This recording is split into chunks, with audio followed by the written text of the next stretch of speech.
Olá, tudo bem? Bom, agora nós continuaremos com o estudo sobre a história comparada.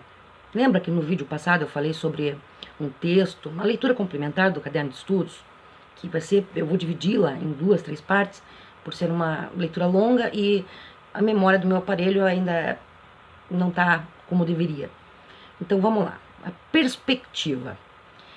Nas primeiras décadas do século XX, Davile e Fabry apresentam a possibilidade do quê? De usar um método comparativo da história, superando a concepção tradicional que é baseada na singularidade do fato político inserido nesse contexto. Bloch definia que a comparação explicaria o quê? As semelhanças e diferenças entre duas séries de natureza análoga, mas de meios sociais distintos.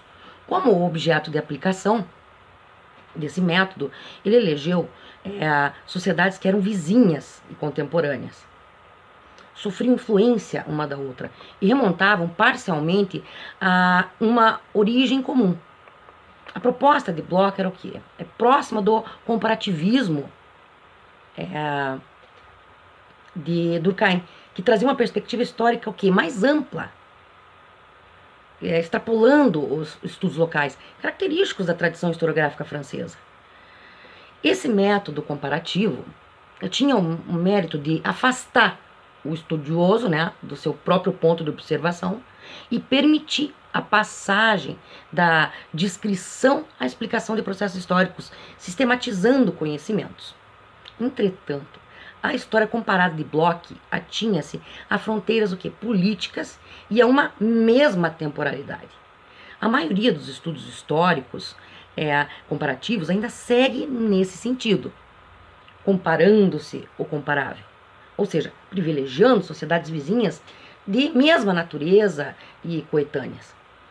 O comparativismo de Bloch se distinguia daquele de Weber para as ciências sociais, que cotejava traços de um período com os de outros, objetivando ver o que não estava lá, ausência específica, comparava aspectos parciais e selecionados dos processos em confronto, mesmo que distantes temporalmente, a partir da probabilidade, de probabilidades típicas de acontecer e, eventualmente, da formulação de tipos ideais.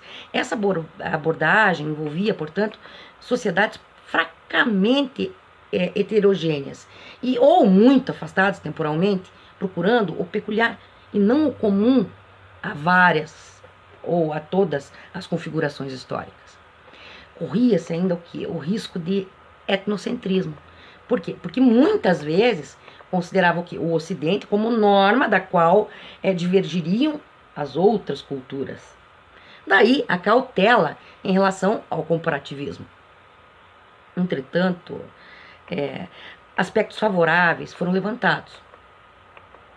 Cardoso e Pérez Brignoli afirmam que o impulso da história comparada deveu-se principalmente ao estabelecimento de um contato mais aprofundado com as ciências sociais, para as quais a construção do objeto implicava em comparação, ao desenvolvimento da história em diversos países no pós-Segunda Guerra, ampliando as possibilidades de verificação de hipóteses e ao sucesso alcançado por estudos comparativos sensíveis às especificidades dos elementos analisados e com maior rigor teórico-metodológico.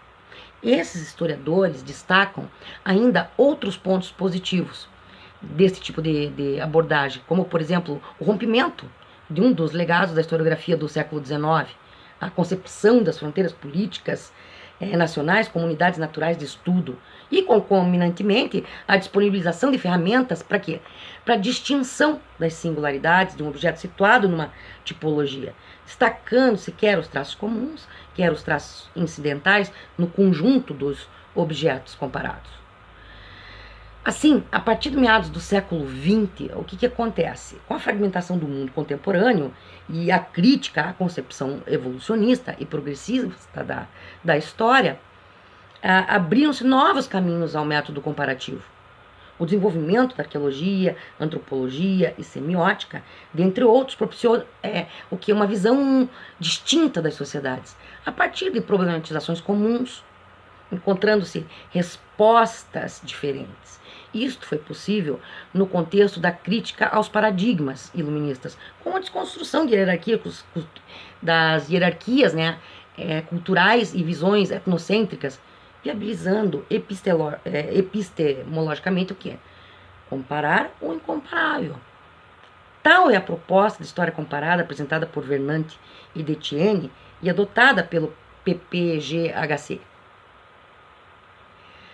Detienne, em obra publicada em 2000, ele apresenta os pressupostos do trabalho desse grupo.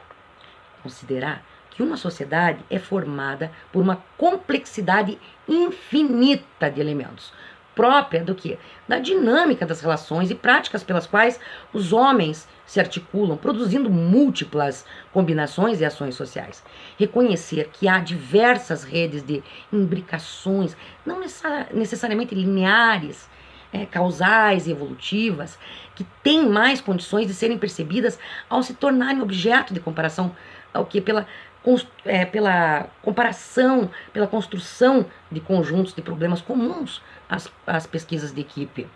Abordar os diferenciais espaço-temporais, além das várias modalidades de observação e análise dos fenômenos, incentivando que as questões sejam discutidas sob diversos ângulos pela equipe, rejeitando princípios de univocidade, advindos de autoridade pessoal, modelos, enquadramentos e linearidade do objeto, sujeito de conhecimento. Preocupar-se em descobrir formas múltiplas através do quê? Da construção de conjuntos comparáveis, compreendendo assim diversas culturas e como elas se autorrepresentam. Trabalhar coletivamente, pois a pesquisa de cada um se completa com as demais. A partir desses pressupostos, a abordagem comparativa no modelo Vernant-Detienne é operacionalizada em 3 etapas complementares, as quais falaremos no vídeo a seguir. Bons estudos!